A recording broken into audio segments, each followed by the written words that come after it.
kill me.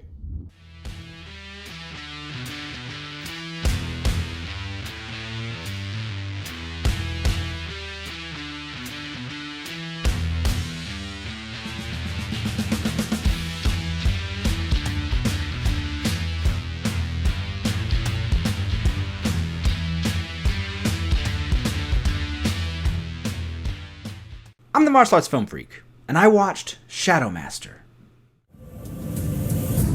Stronger.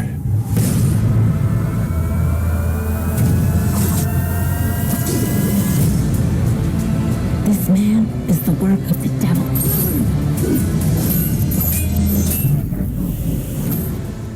Shadow Master is a 2022 film directed by Perry Reginald Teo and starring D.Y. Sao, Brian Lee, Leighton Matthews, Craig Ung, Anna Har, among several other people whom really do not really matter here at all for what I'm doing here. Shadow Master is a complicated plot, story, everything. So D.Y. Sao, who's fantastic, plays this ex-criminal trying to do right kind of thing, and in this like post-apocalyptic world that is just terrible. It's maybe one of the worst worlds I've ever seen in a movie. I would not want to live there at all. And he stays at this like small apartment complex or whatever, something, I don't even know, some sort of tenement building. Tenement? I don't even know. And he takes the job of the night watch, and he is killed. And when he is killed, he is visited by the god of death, who bestows upon him some powers, some strength, some speed, some healing abilities, in exchange for the duty of killing, like, the four horsemen and then also this devil guy, so that I believe it's Hanuman, this god of death, can then do some more stuff. It's very spawny in that, and I'm struggling so hard because that sounds like a little simple, but there's like, the structure of this movie is very odd. The movie opens on D.Y. Sao just in like a building, having killed a bunch of people, covered in blood, and he gets arrested by the police, and he's being interrogated, and he's like lurking in the shadows during his interrogation and speaking in riddles and having like a really low voice. And he tells this detective who is interrogating him who he is, his background, how he used to be a criminal or something, and you know, the lore I just told you, while him working in this building. And as he's telling him this story, we're just getting flashbacks, and sometimes flashbacks upon flashbacks, and it's a little choppy. The structure of this movie is kind of choppy and sometimes a little frustrating to follow. And like, the story is so odd. Like, he's like the night watch for like half of this apartment building or something, because like the other half is full of these demon people who are supposedly the four horsemen of the apocalypse, one including Brian Lee, which is always very nice. D.Y. Sao also, of course, from Martial Club, and another group I can't think of on YouTube, Brian Lee being one of the core members of Martial Club there. This is very much a Martial Club style martial arts movie, which I will talk about after I talk about this other stuff.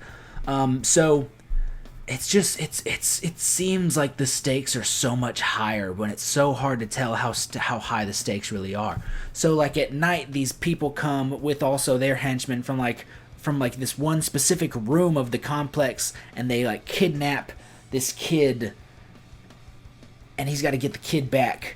And it seriously just feels, and I know it's because it's probably such a low budget, they didn't have a lot of like area to film this movie. It's seriously like, it's like the bad guys are coming from down the hall.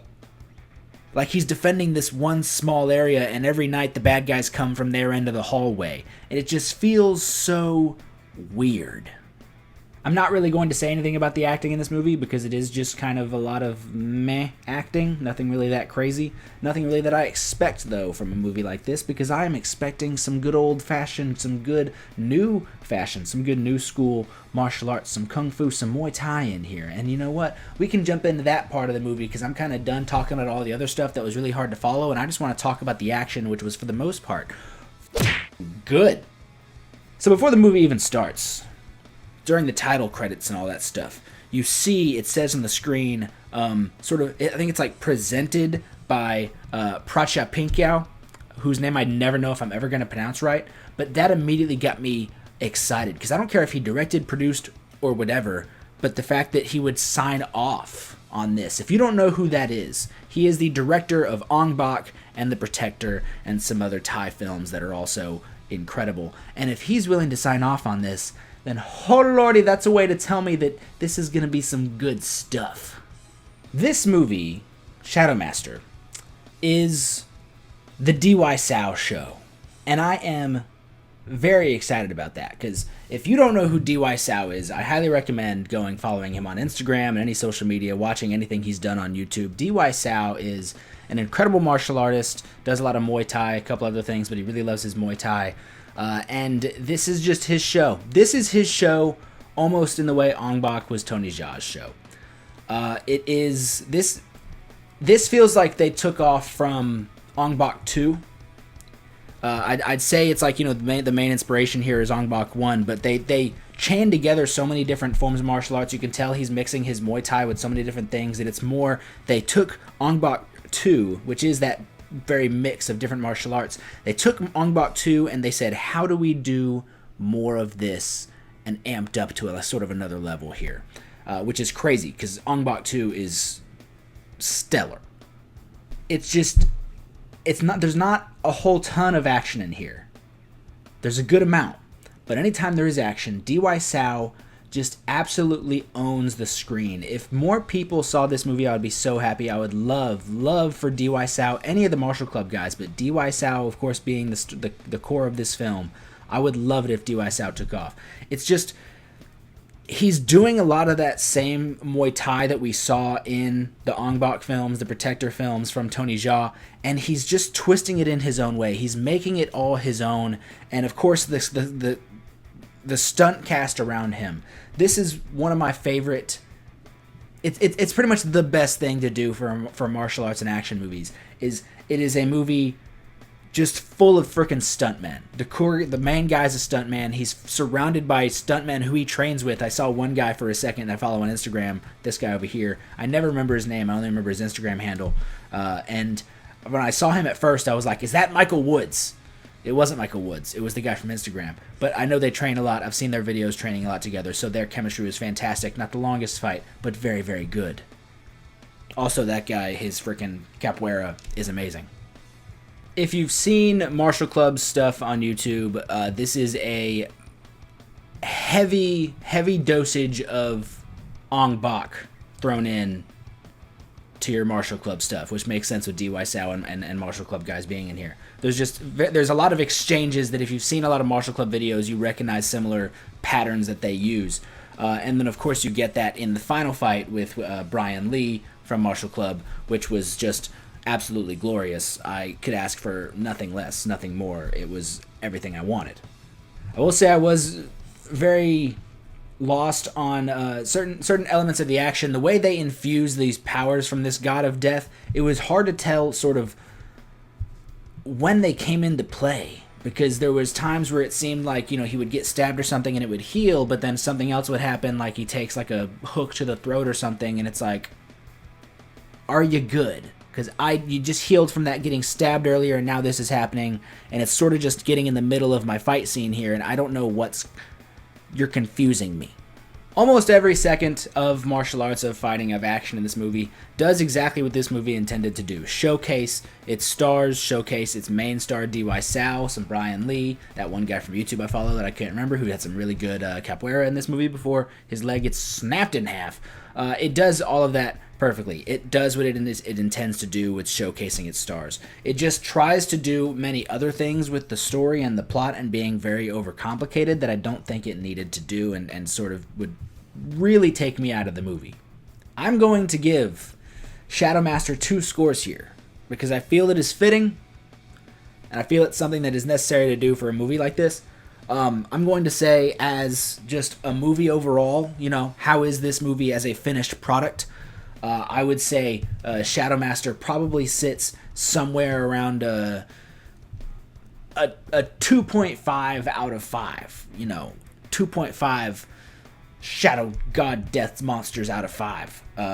Halfway there in the middle because of all those issues I pointed out with the story and structure and stuff like that. However, as a showcase for its stars of D.Y. Sao, Brian Lee, specifically, of course, D.Y. Sao, as just an incredible expression of martial arts cinema by a group of guys who deserve to be putting out something like this, who deserve to be getting starring roles, I'd probably say Shadow Master as a martial arts movie sits somewhere around like I'd probably give it like a 3.75, maybe a 4 out of 5 there.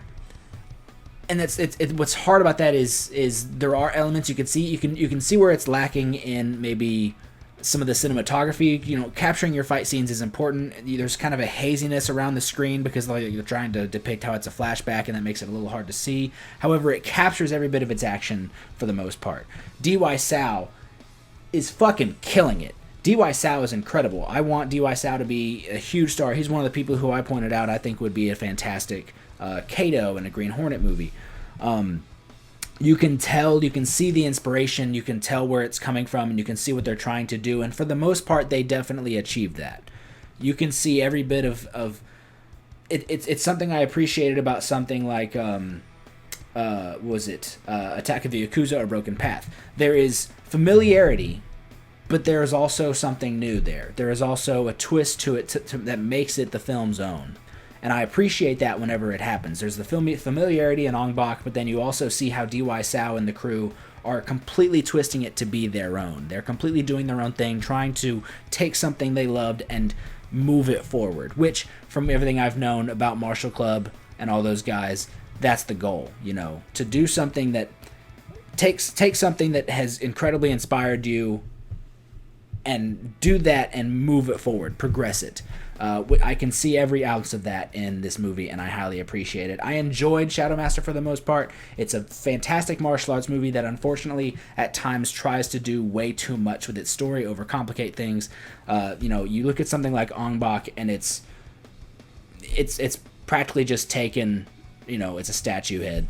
It's practically just taken, and it's a simple plot, and a simple plot sometimes is all you need to really showcase your stars. I wish this movie did have a simpler plot. It would make it a lot better in my eyes, but for the most part, of course, with all that martial arts action, I highly enjoyed myself. But what did you think of Shadow Master? Have you seen Shadow Master? You should check out some more D.Y. Sao. You should watch a whole bunch of Martial Club on YouTube. You should. D.Y. Sao is fantastic. Martial Club is fantastic. And god dang it, this movie needs to be it is a good step in the right direction for them to do some fantastic stuff in the future. Yes, tell me all those things in the comment section down below. Don't forget to like, share, and subscribe. Head over to Facebook, where there is the Martial Arts Film Freak Facebook page. Instagram, Martial Arts Film Freak. Tristan_Glover on the Twitter. Martial Arts Film Freak on TikTok. All of that stuff. Thank you so much for watching, and have a good day.